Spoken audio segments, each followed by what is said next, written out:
In this video, I'm going to dive into sourcing candidates. So what is sourcing? Sourcing candidates is essentially finding candidates that are qualified and kind of inviting them to that next step, whatever that is for you. Typically, I recommend sending them to an application.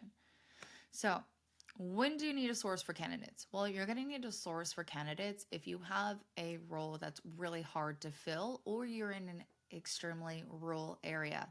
So, for instance, you're hiring for a dental hygienist. A dental hygienist is a very rare role to necessarily fill for certain cities and locations. There's not a lot of them in every city.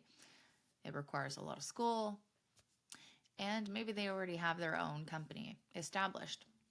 So, that may be a role that you're trying to fill.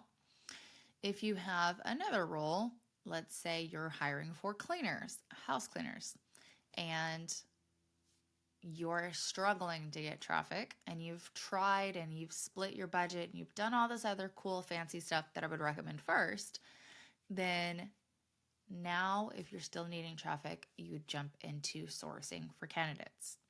All right, so inside of Indeed, you can go ahead and source for candidates here. Essentially, you're able to search for people's resumes and be able to find skills and identifiers that make somebody somewhat qualified to go ahead and invite them to apply.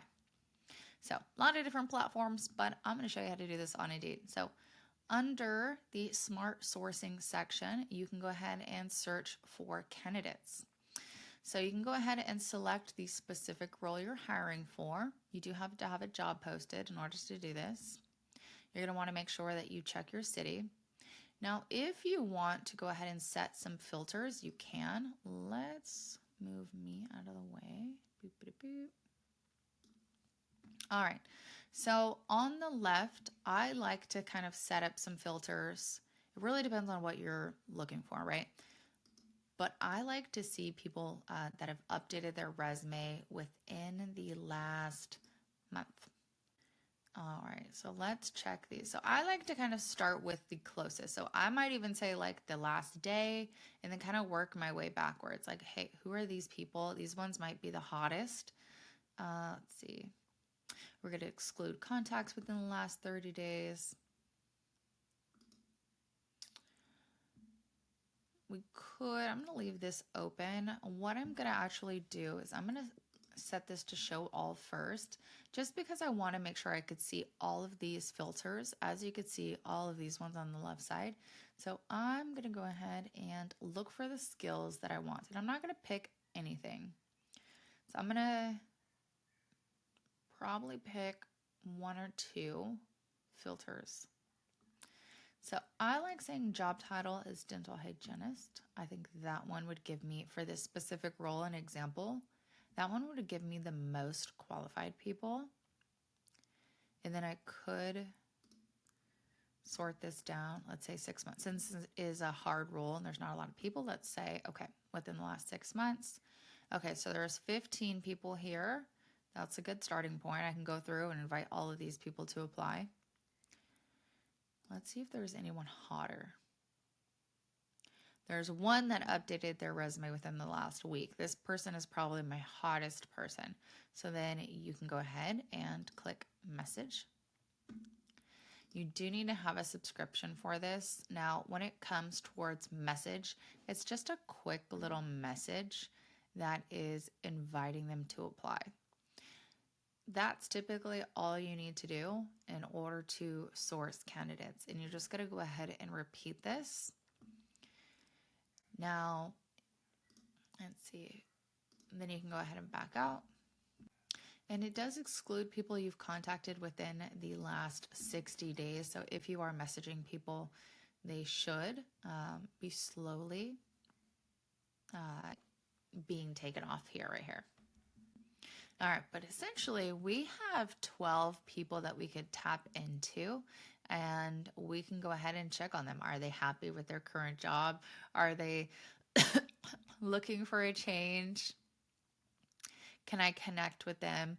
And if you are in an extremely rare role to find, then I would definitely try to connect with these people on Facebook or LinkedIn if possible, and go ahead and kind of push it to the next level, right? You're really trying to kind of convince these people to either switch jobs or finding people that have updated their resume recently and just pushing the cow over, right? It's already tipping over. Just push it over.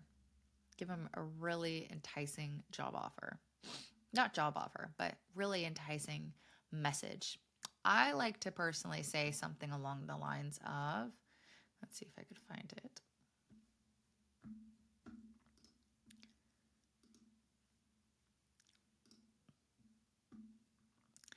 Boop, boop, boop, boop. All right. So here is one of them right here. Hey, so and so, I saw your resume on Indeed and had to reach out. Your experience is awesome. That's next level. I could tell you really know your stuff. I also saw you're still at Greencastle 2020 Dental, but since you're active on Indeed, I'm guessing you might be looking for something that actually feels like the right fit. Totally get it. Where you work can make or break your day. I'd love to chat and tell you more about Dental Solutions of Avon. I think you'll love it here. No pressure at all. Just a quick just a conversation to see if it makes sense for you. If you're open to it, click to apply and fill out an application so we could set up a time to talk. And then putting the application link directly in it as well too. They will automatically get the job post recap as well too. So that's a sample, very similar. I am adapting these messages based on what I'm seeing on their resume.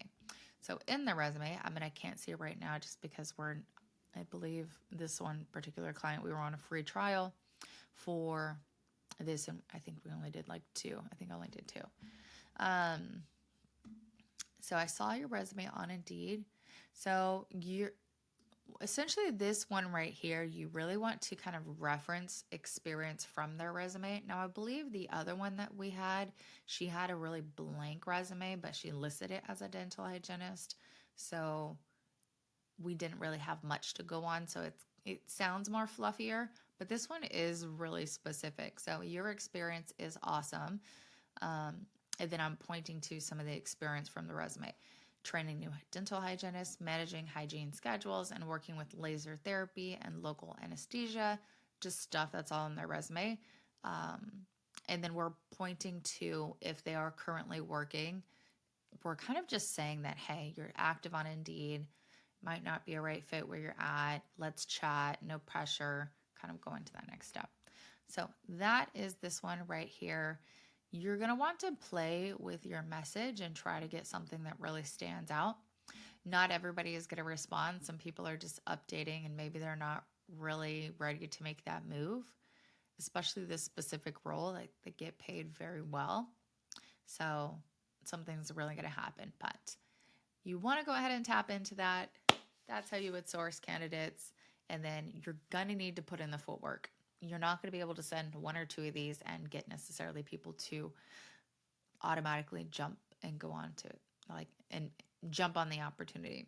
You want to go ahead and send more of them and dial in your message over time. Essentially, your message is going to have a conversion rate and you're going to want to see what your message is, especially if it's kind of like cold outreach. Cold outreach, average conversion rate, you're probably sending like 100 and then you're probably getting maybe 1 or 10 booked calls. Like it's not like crazy conversion, but this is really going to depend on your role that you're looking for, the location, the pay you're paying, the message that you have, and kind of where they're at in their journey as well too. Hope that helps.